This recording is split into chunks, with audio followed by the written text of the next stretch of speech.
নামাজ তাকে মদ খাওয়া থেকে বাঁচাবে না, নামাজ তাকে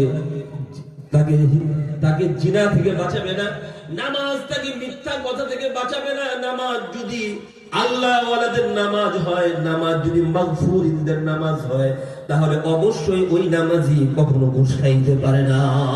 ঠিক কি ঠিক না? তাহলে 1 নম্বর থেকে আমাদের চেঞ্জ হতে হবে। 2 নম্বর, নামাজের নাম মুহাসাব। মুহাসাব মানে ধমকপ্রাপ্ত নামাজি। নামাজ পড়ছে, টাইমলি নামাজ পড়েছে, 5 ওয়াক্তই নামাজ পড়েছে, কিন্তু নামাজে তার মনটা ছিল না। 1 মুহূর্তের জন্য নামাজে মন লাগায় নামাজ পড়ে নাই। নামাজে দাঁড়ানোর পরে নামাজ মন চলে গেছে, খিরাই খেতে মন চলে গেছে, মেয়ের বিয়ে শাদীর মধ্যে মন চলে গেছে, ব্যবসা বাণিজ্যের মধ্যে মন চলে গেছে, খেলাধুলার মধ্যে আবানি মোহাম্মডানের খেলা, পাকিস্তান ভারতের খেলা, এই খেলার মধ্যে নামাজের মধ্যে মন ছুটে গেছে। আর মন যাওয়ার পরে মনকে আনে নাই। এই বেচারা নামাজ তো করে ঠিক, কিন্তু কিয়ামতের ময়দানে আল্লাহর ধমক খাবে, আল্লাহ ধমক দিবে। এই বেটা নামাজ তো পড়ছো, কেন মন দিয়ে করলি না কেন? আমার আল্লাহর ধমকটা কেমন হবে? লিমানিল মুলকুল ইয়াউমা লিল্লাহিল ওয়াহিদিল কাহ্হার। সেদিন আল্লাহ রাজা হবেন, বাদশা হবেন, সমস্ত নেতারা মাথা নত করে জমিনের দিকে তাকায় থাকবে। ঠিক কি ঠিক না? ঠিক। আজকে আমরা যাদেরকে নেতা মনে করছি, যাদেরকে সম্রাট মনে করছি, যারা আমাদের মাথায় লবণ রেখে বড়ই খাচ্ছে, ওই সমস্ত নেতা তো সাধারণ কথা। বড় বড় নেতারা পর্যন্ত কিয়ামতের ময়দানে আল্লাহর সামনে মাথা তুলতে পারবে না। ঠিক কি ঠিক না? আল্লাহ রাব্বুল আলামিনের কাছে কোন নেতার দাম নাই, কোন সম্রাটের দাম নাই, কোন নেতার দাম নাই, কোন বাদশার দাম নাই। কিন্তু রব্বে কারীমের কাছে দাম একমাত্র ওই ব্যক্তির যে আল্লাহর গোলামি করে কবরে শুয়ে আল্লাহর কাছে ধরা দিয়েছে, আল্লাহর দরবারে উঠেছে, আল্লাহর গোলামি করে, তার দাম। তুমি নামাজ পড়ো না, আল্লাহকে সিজদা করো না, সিজদা যায় মন্দিরে, সিজদা যায় গির্জায়, সিজদা যায় বাবার দরবারে, মাকবুসার দরবারে, আল্লাহর দরবারে। ওই সিজদা দিয়ে জাহান্নাম কামাবে, আল্লাহকে কামানো যাবে না। ঠিক কি ঠিক না? ঠিক। সিজদা পাওয়ার যোগ্য কে? আল্লাহ। আল্লাহ বলেন ওয়াসজুদু লিল্লাহ, তোমরা একমাত্র আল্লাহকে সিজদা করো। মসজিদ বানাও, মসজিদ আল্লাহকে সিজদা করো। মসজিদ কিন্তু আন্দোলন করার জন্য না। সমস্ত মসজিদ কার? মসজিদ কোন আন্দোলনের ঘর না, মসজিদ কোন ঝগড়া ফাসাদ করার ঘর না। মসজিদ নির্মাণ করবে যারা ইমানদার হবে, যারা মুত্তাকি হবে, যারা নামাজি হবে, তারাই মসজিদের হর্তাকর্তা হবে। কার কথা? আল্লাহর কথা। সূরাতুত তাওবার 18 নম্বর আয়াত খুলে দেখেন, ইন্নামা ইয়ামুরু মাসাজিদাল্লাহি মান আমানা বিল্লাহি ওয়াল ইয়াউমিল আখির।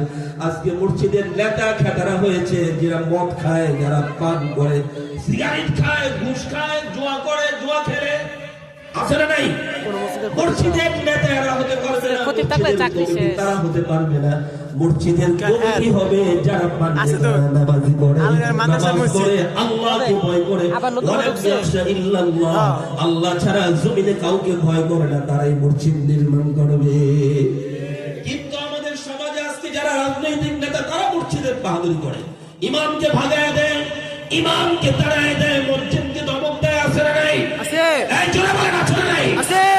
যারা মসজিদ নিয়ে সংগ্রাম করবে, যারা মসজিদে নিজের ক্ষমতা দেখাবে, মসজিদে নিজের পাওয়ার দেখাবে, কিয়ামতের ময়দানে আল্লাহ তাদেরকে হ্যান্ডকাপ পরাবেন। মসজিদের স্টাফদের প্রতি সদয় মন থাকবে, সদয় হবে, মসজিদের স্টাফদেরকে মহব্বত করবে, কদর করবে, কারণ তারা তোমার ঘরের চাকর না, তারা আল্লাহর ঘরের চাকর। ঠিক কি ঠিক না? ঠিক। তুমি নেতার চাকর না, তুমি কাউন্সিলরের চাকর, এরা না। তুমি প্রধানমন্ত্রীর চাকর, এরা না। এরা হলো সমস্ত প্রধানমন্ত্রী যিনি আল্লাহ, তার চাকর। ঠিক কি ঠিক না? ঠিক। মসজিদের কমিটিরা রাগ হয়ে গেলেন না, এই দোষ থাকলে এই দোষ মুইসা ভালো হয়ে যায়। ঠিক কি ঠিক না? যদিও আমার এলাকা, কিন্তু আল্লাহর কথা বলতে কোনো ভয় আছে? এখানে দুলাভাইও বুঝি না, শালাও বুঝি না, বাবাও বুঝি না, বড় ভাইও বুঝি না। আল্লাহ বলেছেন, তাই আমাকে বলতেই হবে। ঠিক কি ঠিক না? গাড়ি দোস্ত মসজিদ যারা পরিচালনা করেন তাদের মধ্যে যদি অভ্যাস থাকে নামাজ ঠিক মতো না পড়ার অভ্যাস, নামাজে মন না দেওয়ার অভ্যাস, নামাজ পড়ে নামাজ ইচ্ছা মতো পড়ার অভ্যাস, আবার নামাজ কখনো পড়ে কখনো পড়ে না, ঘুষ খায়, সুদ খায়, মদ খায়, জুয়া খায়, মানে জুয়া খেলে টাকা খায় আর কি, জুয়া খায়, এই সমস্ত ব্যক্তিরা যদি ওই অবস্থায় থাকে, ওই নামাজ 1 নম্বরের নামাজিকে কখনো গুনাহ থেকে নামাজ বাঁচাবে না। এখন 2 নম্বর নামাজি মুহাসাব, আল্লাহর ধমকপ্রাপ্ত নামাজি। নামাজ তো ঠিক মতো করেছে কিন্তু মনটা নামাজে ছিল না, মনটা বিভিন্ন জায়গায় ছিল। আবাহানি মোহাম্মদানি খেলা দেখতে হবে, পাকিস্তান ভারতের খেলা, কখন ইমাম সাহেব সালাম ফেরাবে আর কখন দৌড় দিব, মনটাকে এক মুহূর্তের জন্য নামাজে আনে নাই। কিয়ামতের ময়দানে আল্লাহর সামনে দাঁড়াবে, আল্লাহ এবং ধমক দিবেন, এক ধমকে তার পিলার গাইবা যাবে। এখন যদি আমার নাইন ভাই যদি আমার দায়িত্বে ধমক দেয়, এই হুজুর আপনি এটা করলেন, আমার হুজুরের তো চাকরি মনে গেছে রে, নাইন ভাই তো মনে করেন না। ওলামা ইকরাম কখনো কোনো নেতা নেত্রীকে ভয় করে না, ঠিক কি ঠিক না? যদি ধমক দেয় সাধারণত ভয় লাগবে, ঠিক কি ঠিক না বলেন? নাইন ভাই মনে করবে আমার বহায় বহায় এগুলো কইতেছে না। আপনি যা আপনি এটা আমি জানি না, আমি যা স্টেজে বয়ান করবো সেটাও আমি জানি না, বেদবি মাফ করে দিন। আল্লাহর ধমক খাবে মালিকুল মুলক, যিনি সমস্ত বাদশার বাদশা আল্লাহ, তার ধমকটা কেমন হবে? সমস্ত বাদশার চাইতে কঠিন ধমক হবে, ঠিক কি ঠিক না? কাজে সবাইকে বাঁচা দরকার আছে না নেই? নামাজ মন দিয়া পড়া দরকার আছে না নেই? যারা নামাজ মন দিয়া পড়বে তারা আল্লাহর ধমক থেকে বেঁচে যাবে। 3 নম্বর নামাজি মুকাফফার, ক্ষমাপ্রাপ্ত নামাজি। আল্লাহর সামনে যখন সে দাঁড়ায়, আল্লাহর সামনে যখন দাঁড়ায় যায়, তখন শয়তানের মনটা নিয়ে যায়। নামাজে দাঁড়ানোর আগে এমন কোনো কথা মনে পড়ে না যেটা নামাজে দাঁড়ানোর পরে মনে পড়ে, ঠিক কি ঠিক না? নামাজে দাঁড়াইলে দুনিয়ার সমস্ত কথা মনে পড়ে যায়, যেটা নামাজের আগে দাঁড়ায়, নামাজের আগে মনে পড়ে না। নামাজে দাঁড়াইলেন বিভিন্ন কথা মনে পড়ে গেল, রব্বে কারীম ওই ব্যক্তি, রব্বে কারীম ওই ব্যক্তির উপরে দয়া করেছেন, ওই ব্যক্তি আবার শয়তানের কাছ থেকে নিজের মনটা কেড়ে নিয়ে আসে, আবার নিয়ে যায়, আবার কেড়ে নিয়ে আসে, আবার নিয়ে যায়, আবার কেড়ে নিয়ে আসে। শয়তানের সাথে লড়াই করতে করতে নামাজ শেষ করে ফেলে। ওই ব্যক্তিকে রব্বে কারীম নামাজ পড়ার পরে ক্ষমা করে দেন। কেন ক্ষমা করেন? শয়তানের সাথে লড়াই করে সে বিজয় হয়েছে নামাজের মধ্যে, শয়তান তার মনকে কেড়ে নিয়েছে, কিন্তু মনটাকে আবার নিয়ে আসছে, শয়তানের বিশেষ বাহিনী মনটাকে আবার কেড়ে নিয়েছে, আবার নিয়ে আসছে। এইভাবে করতে করতে নামাজ শেষ করে আল্লাহ বলেন, আমার এই বান্দাকে আমি ক্ষমা করে দিলাম। এটা হলো সালাতুল মাগফুরিন, ক্ষমাপ্রাপ্ত ব্যক্তিদের নামাজ এমন হয়ে থাকে, ঠিক কি ঠিক না? নামাজের মধ্যে শয়তান নিতেই পারে, বাকি নিয়ে গেলে ওই ধ্যানেই থাকতে হবে এরকম না, আমি আবার নিয়ে পড়ি, আমি তো আল্লাহর সামনে দাঁড়াইছি। কেন আল্লাহর নবী বললেন, তুমি যখন নামাজে দাঁড়াও এই কথা মনে করো, আন তা'বুদাল্লাহা কান্নাকা তারাহু ফাইন লাম তাকুন তারাহু ফাইন্নাহু ইয়ারাকা। তুমি যখন নামাজে দাঁড়াও তুমি এই কথা মনে করো তুমি আল্লাহকে দেখতেছো। না না, আমি তো আল্লাহকে দেখি না, আল্লাহ তো আমাকে নিশ্চিত দেখতেছেন, ঠিক কি না? এই কথা মনে করে করে নামাজ যদি পড়ো, তাহলে শয়তান তোমার মন কেড়ে নেওয়ার পর আবার তোমার মন চলে আসবে, তোমার মনটা নামাজে স্থির হয়ে যাবে, তোমাকে আল্লাহ তাআলা নামাজের পরে ক্ষমা ঘোষণা দিয়ে দিবেন। 4 নম্বর নামাজি মুসাব, সওয়াবপ্রাপ্ত নামাজি।